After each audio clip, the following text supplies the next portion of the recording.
Let's talk some old friend alerts at the top of the show today.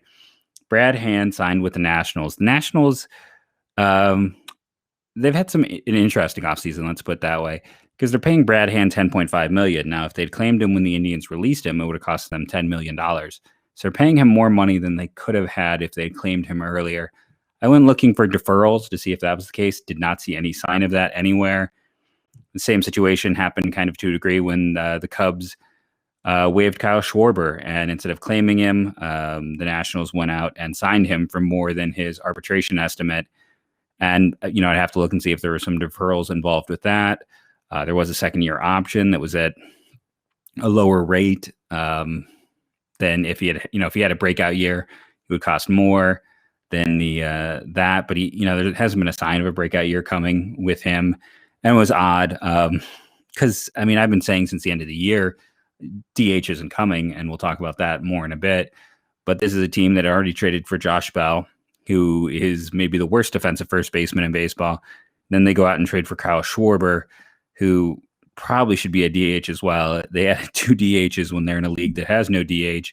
This is like if you've read Moneyball, you can go back and look at like the A's approach where defense doesn't matter, just get as many bats out there as you can. Apparently that's what the Nationals are going to do. Let's talk about the DH. So the owners floated to the players this idea of, hey, you can have universal DH and expanded playoffs. And to a lot of people, it seemed like a no lose, right? That the players should jump all over this. More playoffs. When you get in the playoffs, you have a chance for extra, playoff shares. It means more money, and the DH means more money. Let's slow down though. The DH does mean more money. That's 13 more teams that have to pay, I should say, a starter. Now, not all of them are going to have to. And as much as, I want to take a dig at the Pirates who traded James Taillon this week and how they're not paying anyone, they still have a higher payroll than the Indians, who still have the lowest payroll in baseball. So some teams that are trying would, of course, have more money that they would invest because it's a whole nother position they'd have to play. It's another starter that they would have to pay. But there'd be a lot of teams who wouldn't. So it is still kind of a minimal gain for the players. It's not a huge addition. Expanding the playoffs would lead to a much lower player salary. Because another thing we have talked about, or I should say I have talked about repeatedly on this show, is that once you get in the playoffs, it's a bit of a crapshoot. The deepest the Indians got was the year that the majority of their pitching staff got hurt. Ryan Merritt pitched that big Toronto game and then was basically never seen again. That they had to dig to find starters. And of course, that's the year they almost win it all. The year they set the record for winning games in a row, they lose in the first round. I know we can talk about the Astros who knocked them out and everything else. That was the Yankees year where they lost. The Astros are a different season. So never mind. Yeah, they just lost. But the playoffs teams know. It's, when the Washington Nationals won, to go back to them, I don't think anyone thought they were the best team in baseball. So when you expand playoffs, you get more teams in. It de-incentivizes spending. You no longer have to be one of the top, 5 teams. They expand to 8 and you're one of the top 8 teams. You can aim to be a 500 team and have a good chance of making the playoffs. You don't have to spend anywhere near as much. I guarantee if we had expanded playoffs, you would see payroll shrink, not expand. And teams were not as aggressive. It was a weird year, so it's hard to guess anything that we can really take away from the 2020 trade deadline. But a lot of teams knew they could stand pat a little bit more, or, it worked out well for the Indians, but if there weren't expanded playoffs, I'm not sure they looked to trade Clevenger like they did and take back what they got, where they added an unproven bat. Naylor was fantastic in the playoffs, but he's still an unproven player. And a pitcher who'd been largely a disappointment and a backup catcher. That was for a guy who, when he was healthy, had been one of the top 10 pitchers in baseball. The central piece in that deal was Arias, the shortstop. But that's more to the point, that the most important piece in that trade was a guy who wasn't going to help them this year and unlikely to help them the next year, but they could make that trade because expanded playoffs. They were more or less guaranteed a shot in just based on where they were at the time. So there's the good and bad of it, but I am not surprised, nor should anyone else. It's a bad offer for the players. Expanded playoffs is not good for players. DH is good for players, but it's not that big of an increase because it's maybe 5 or 6 teams, and max you're going to say 9 teams they're trying to get in the playoffs every year who might actually spend on that position.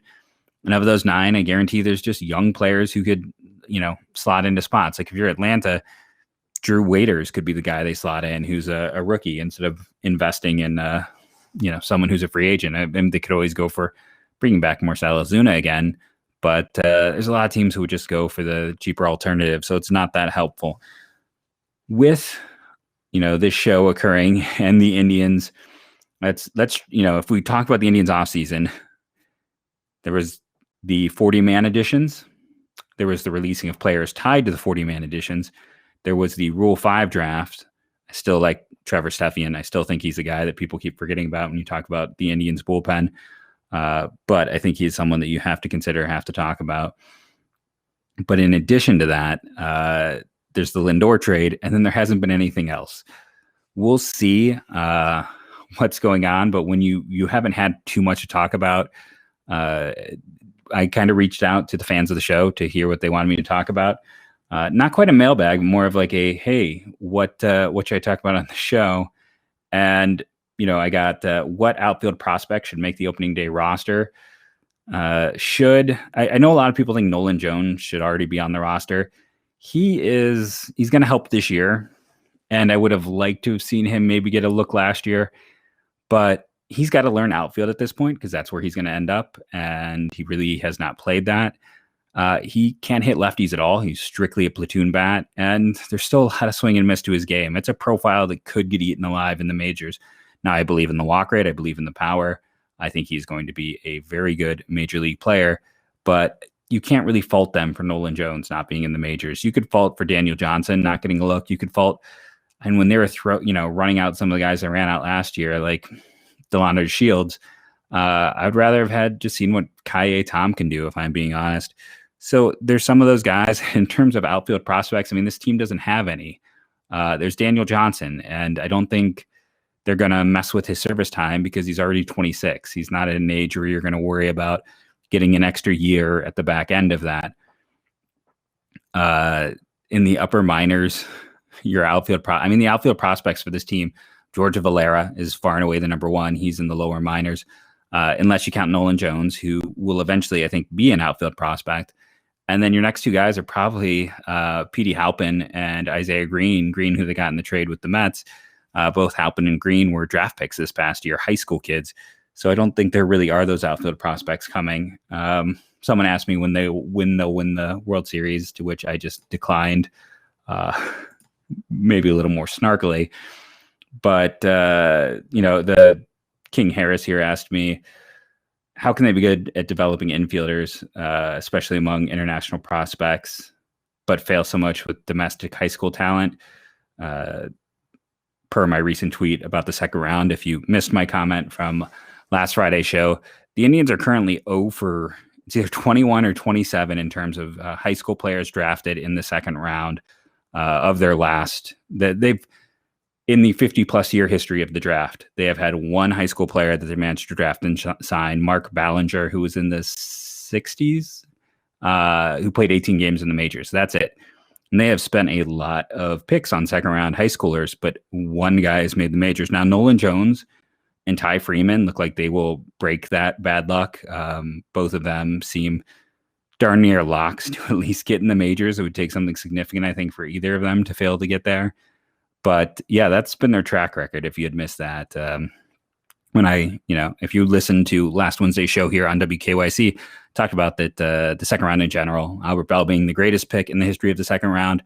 And then on Friday, I talked about how Dylan Howard was the worst pick in the history of the first round because he's the only player who failed to get out of the developmental league. 3 years with the team and never made it to short season, which no one else had. So those were your best and worst. I don't know why they've had that bad luck. The second round's just been a bit jinxed.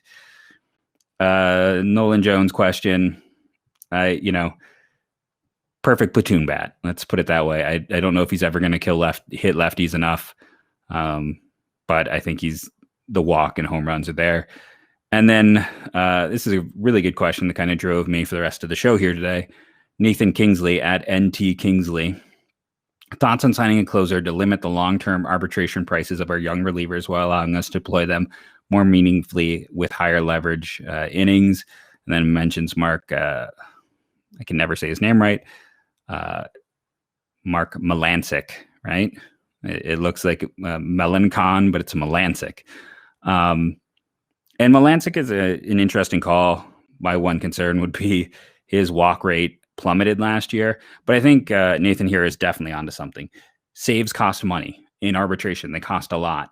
And the Indians aren't going to necessarily, if you put Karinchak or you put Class A back there, who profile is probably their best two relievers for next year for high leverage use, or even someone like Nick Whitgren, who's already into arbitration, it's going to cause all of their prices to shoot right up. Now, they did put Cody Allen back there when he was, Cody Allen is the greatest reliever the system has produced, and that's not even close.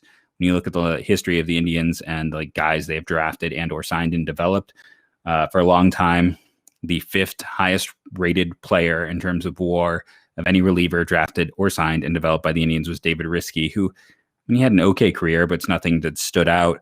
And this is a team that one year when they had the second overall pick in the entire draft, drafted Paul Shuey, who was a reliever out of UNC. You don't see that a lot, taking a reliever with the second pick in the entire draft.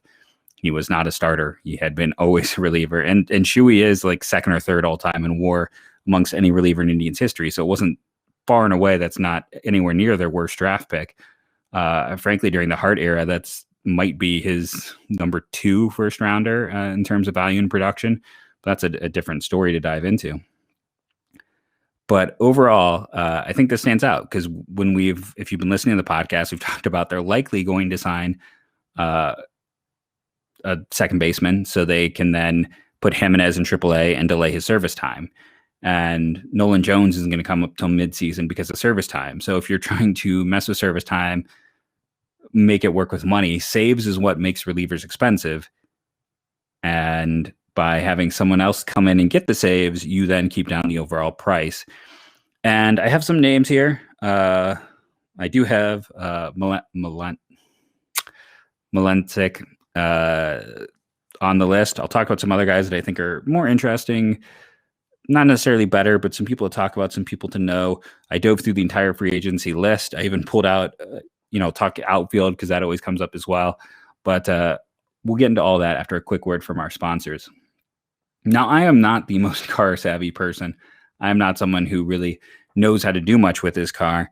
But in spite of my lack of knowledge, I find the Rock Auto site easy to navigate, easy to go to. It is a family-owned business. They have one central location. They keep their costs down. Low overhead means good prices for you. So when you need a part or piece for your car, you should always visit rockauto.com. And when you go to Rock Auto, check it out. Make sure to say in the How'd You Hear About Us box, go there and say Locked On Indians, Locked On MLB, any form of Locked On. That's what matters. That's what lets them know, hey, I heard about you thanks to the Locked On Network.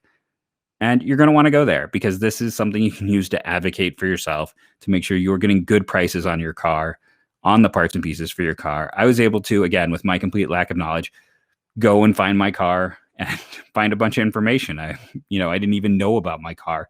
So it's a great tool. It's a great resource. And when you do shop at Rock Auto, again, in the How'd You Hear About Us, Locked On MLB, Locked On Indians, some form of Locked On. Other fantastic sponsor is Built Bar. I had Built Bar for breakfast with a banana. I did my candy cane fudge I talked about that I ordered around the holidays. And then for lunch, I ended up getting about 20 minutes at school most days. So I had their strawberry flavor that I had gotten back in October, November, as well as I think coconut was the other one. And I get sick of things very quickly. I cannot do the same food, but I am not sick of Built Bar. It did help that they did this fantastic rebrand over the summer and their flavors got even better and the whole product got better. But I love everything there. After I finished my morning coffee, I switched to the Built Bar Boost. I was doing the pineapple apricot. That was my drink for the rest of the day.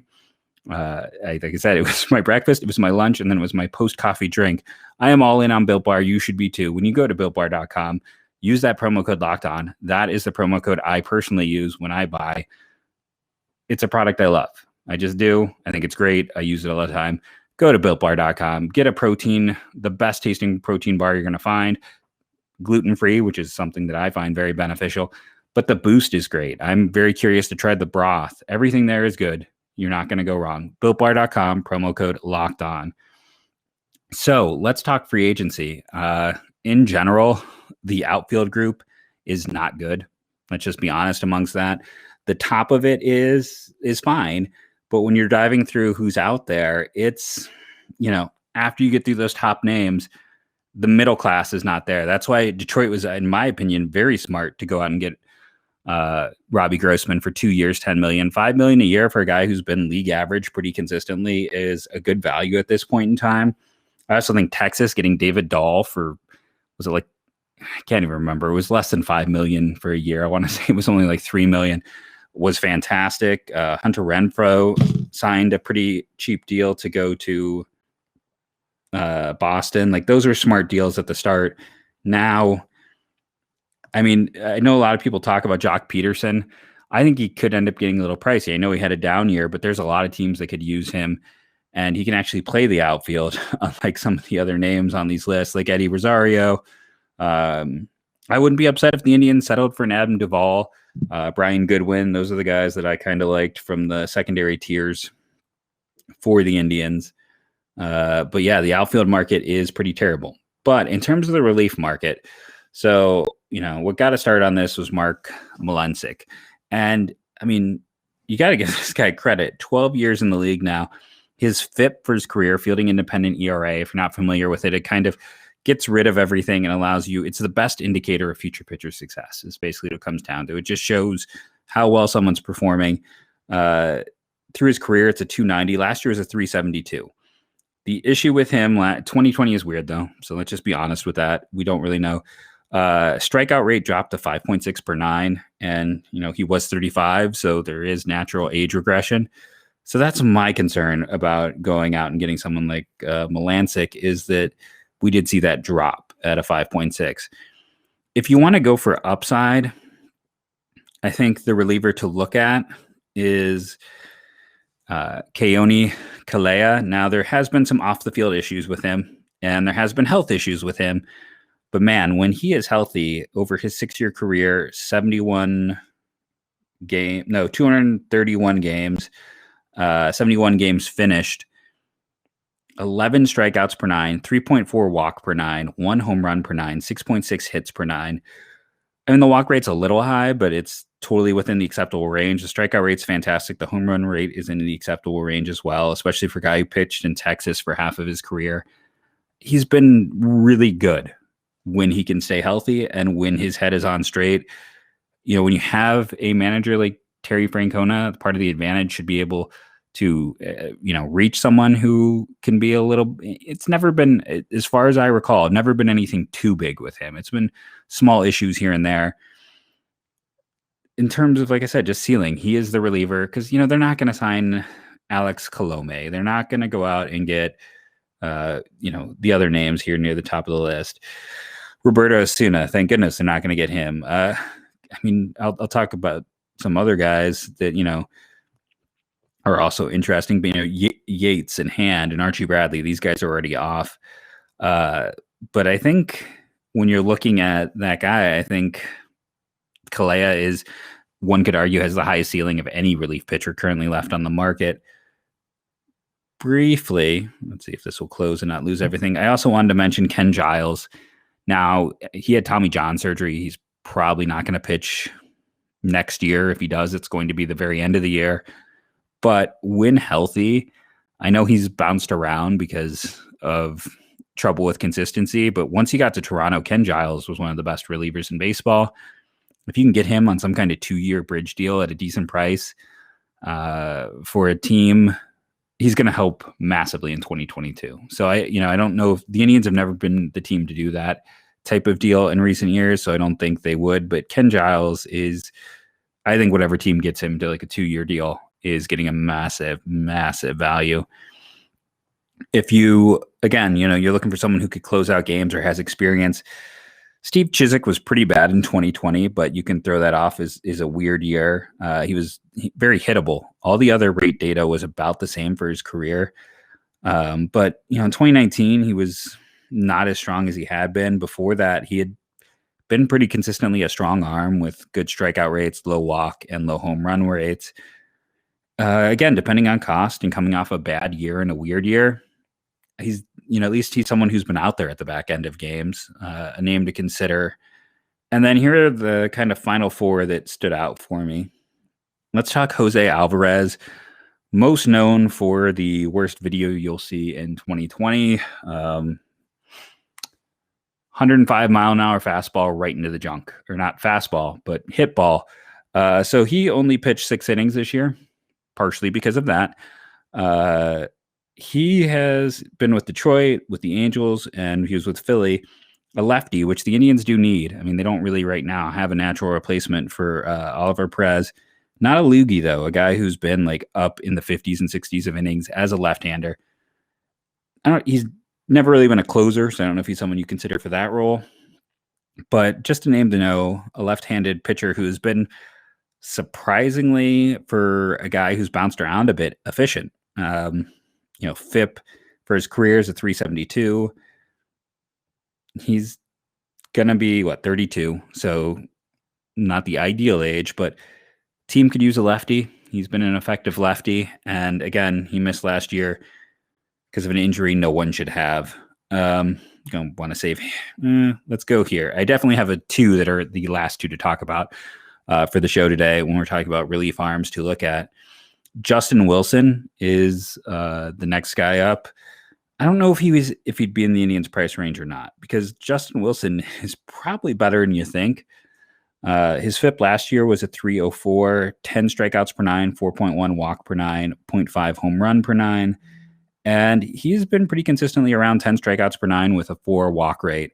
Another left-hander, was with the Mets these past 2 years. Does have some experience as a closer, not a ton, but was a closer with Detroit before they traded him to the Cubs. And I believe that's the deal that netted them Candelario. I think as a guy who could save some games and be a lefty, there's some value there. I think he's probably better than most of the other guys we've talked about. Now, he is already 33 years of age, will turn 34 during the season. And because he's been a left-hander who's been productive for a few years in a row, I think he could end up pricing out of the Indians' range. So let's discuss the last 2 guys. I'll save the local player for last. I think giving that hint away, somebody can figure out. Let's talk Yusmeiro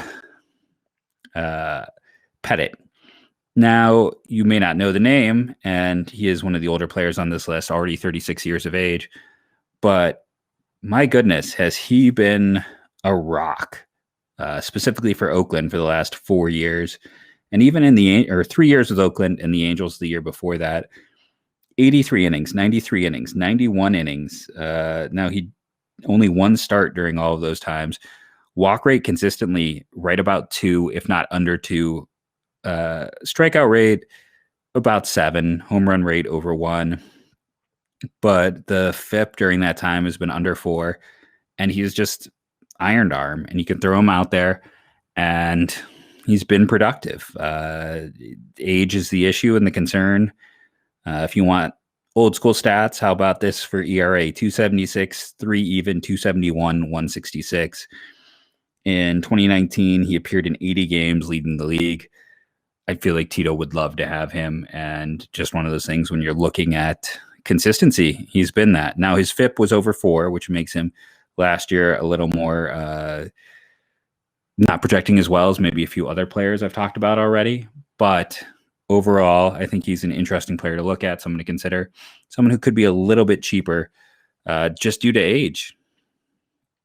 And then the last player to talk about, I think, is the perfect time to acquire someone like him is now. And that's Andrew Chafin.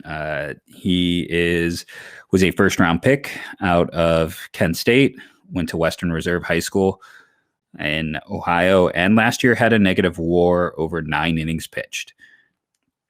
Before that, you look at Chafin's numbers in Arizona, and his worst FIP previous to this year, a very odd year, was a 3.63 as a rookie. After that, it was a 3.39. Always over 10 strikeouts, in, I shouldn't say always. Through his career for most of seasons, he's at over 10 strikeouts per 9. Walk rate is over his career under 4. Home run rate of 0.6, which is really quite strong compared to a lot of the relievers we talked about.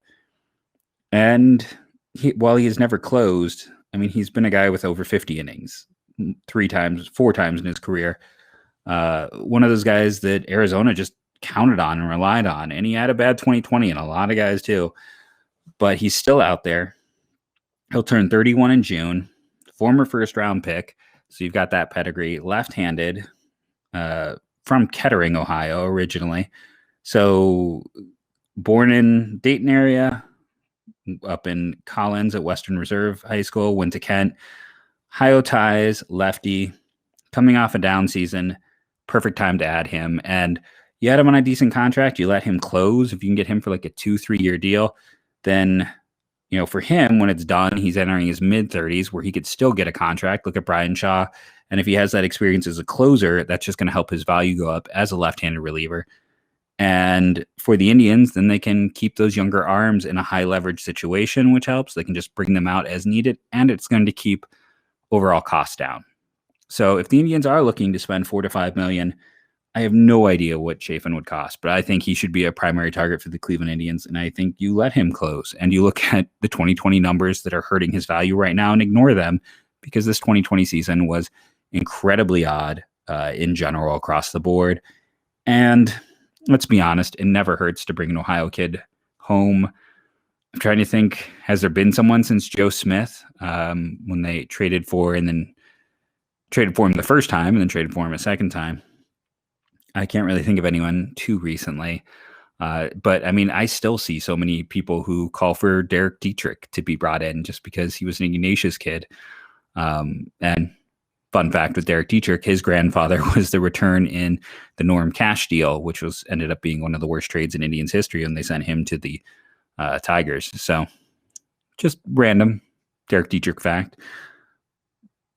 But yeah, no, Chafin, to me, if you have $5 to $10 million to spend, which is by all accounts what they do, and having read that Terry Puto piece this week, it feels like there's Wong, there's why can't I not his name? There's Swoop, and there's Cesar Hernandez, and the Indians are going to see which one will sign for the least, and probably sign one of those three. And if they can get one of those guys for $4 million, like they would wish, according to that article, if you can still spend another 4, 5, and maybe get Chafin at something like 3 years, $16 million or something like that, I'm all for that. And hey, if the Indians can spend about $9 million, they'll move out of the lowest payroll in baseball, which is just one of those things that honestly they need to do to not look bad as a team that has made the postseason as many times in a row as they have. Having the lowest payroll in baseball is not going to be the best look to start the year. That's just, the truth of it. They're not a team that's rebuilding, which is who we typically see down there in those spots. So tell me what you think. Which reliever should they go for? Again, they're not, Trevor Rosenthal was someone that I think, yeah, he'd be great. He had a fantastic year. They're not getting Rosenthal. He's going to be too expensive. Colome, who was the White Sox closer. Yeah, they got a new closer since they signed Liam Hendricks. We're not signing him. You have to look further down the line. So is there someone else I should have talked about? Is there a relief pitcher further down the line I missed on? Is there an outfielder further down the line I missed on? Let me know. The college baseball season is right around the corner. I have started writing again. I'm working on mock 2.0. Everything should line up. So for next week's show, I'm going to, starting Friday, release the draft picks for those who haven't been and seen my site. And through that, I should line up. So next Wednesday, we'll talk about the Indians pick, who I have as my preseason pick to the Indians. Unfortunately, the player I mocked to the Indians is kind of a sleeper player, has officially woken. I don't know how we want to say it. He's a helium guy. He's moving up boards. Khalil Watson will not be there for the Indians. More than likely looks when the draft arises. Draft arises when the draft occurs, I should say. But I'll give you some more names to know, including, talking about an Ohio kid who's going to go in the first round, it looks like, in this year's draft. I have been Jeff Ellis. This has been the Locked On Indians podcast. Remember to rate and review, download daily. Tell me what else you want to hear on the show. Tell me what other historical, current, anything you think I should dive into next. Or tell me who you want me to try to get on next as a guest. We'll get back to guests very soon. Again, I've been Jeff Ellis. You can find me on Twitter at JeffMLBDraft. There is going to be a lot more of that MLB draft very soon.